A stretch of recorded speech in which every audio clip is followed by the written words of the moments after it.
వైకుంఠమున భృగువు శ్రీహరి వక్షస్థలమున తనుట వైకుంఠమున బాలకడలిపై శ్రీ మహావిష్ణువు పవళించ ఆది లక్ష్మియో ఆదము వందగను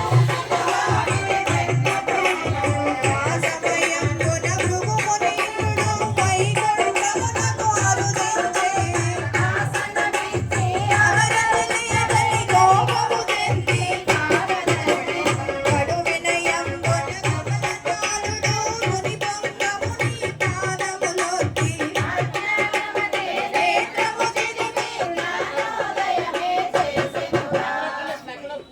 శ్రీ మహావిష్ణువుపై కోపగించి లక్ష్మీదేవి భూలోకమునకు చేరుట అతి చూసిన శ్రీ మహాలక్ష్మి అతి కోపంబున చింతించి వైకుంఠంబున వీడి వెంటనే భూలోకమునకు అరుదించి కొండలు కోనలు పర్వతంబులు సముద్రాలన్నీ దాటుచు పచ్చదనాల శోభలు ఉన్న గోదావరి తీరము చేరెను. పవిత్రమైన గోదావరి యందు కల్హాపురమున కలుగులలో వర్ణశాల నిర్మాణము చేసి ధ్యానముద్రలో నిలిచెను.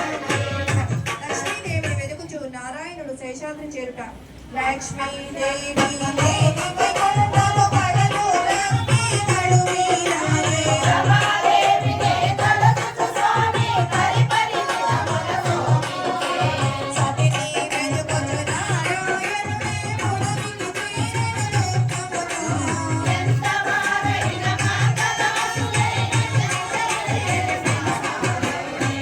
నా హృదయేశ్వరి లక్ష్మీదేవిని ఒకపరి నీరు చూసారాయని నా నడుమును స్వామి శేషాద్రి చేరెను. అలసి సొలసి ఆరామరతి కారము మైమరతి ఉంటని గోపిక చేసుకొని పరితపించెను పరమాత్మ. బ్రహ్మ శివుడు ఆవుగా దూడగా మారుట నారాయణనుచు నారదముని బ్రహ్మలోకమును చేరెనుగా భృగుముని వలన జరిగిన బాధను తండ్రికి తానే తెలిపెనుగా. భక్తవ శంకర బ్రహ్మదేవులు లక్ష్మీ కడకి ఏదించి అలకలు మాని అలలకు సాగరమూర్తిక సరియని అందము చిందే ఆవు రూపమే ధరించెనుగా బ్రహ్మదేవుడే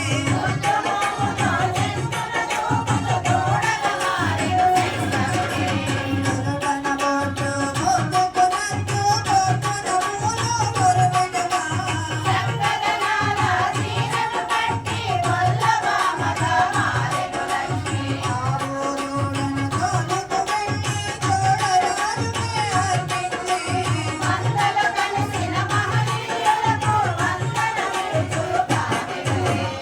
ఆవు స్వామికి క్షీరమునిచ్చుట మందతో కలిసి మేతకు వెళ్ళి శ్రీహరి వెంటకు నాదేరి నీరదారలను పుట్టన వదలి స్వామి ఆకలి తీర్చెనుగా.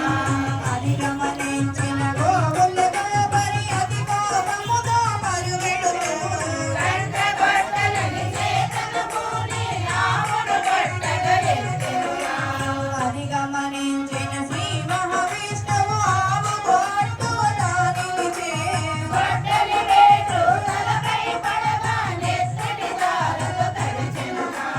అది చూచిన గోమాతకుడు చూడరాజు కడతే తెంచి కన్నుల వెంట నీరు కారగా దీనవదనములు నిలిచెను. ఎన్నడు చూడను విందను చూసి ఆశ్చర్యమునే పొందెనుగా. గోమాతననే రాజు వెడలి పుట్ట చింతకే చేరెనుగా. చోళరాజునకు విష్ణుమూర్తి శాపమిచ్చుట రాజును చూసిన శ్రీ మహావిష్ణువు అతి కోపముతో పొసగొడుతూ ఘోరమైన శాపమున సఖి పిశాచిగానే మారెనుగా.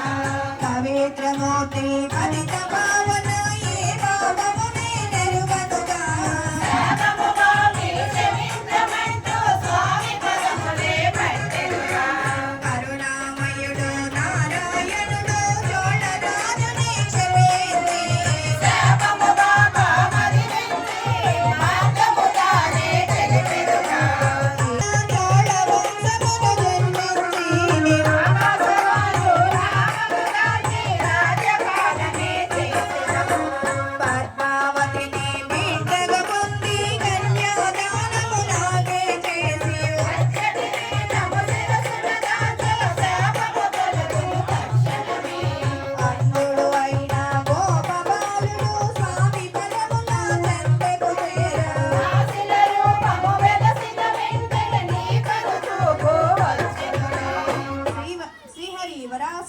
వరం అడుగుట.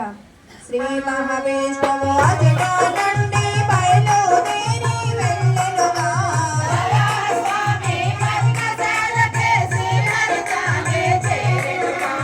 నారాయణుడే నివసించుటకు వరాహస్వామిని అడిగెనుగా.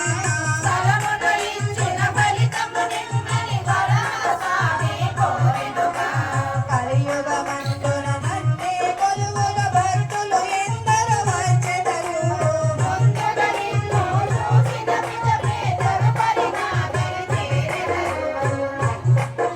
మరి స్వామివారికి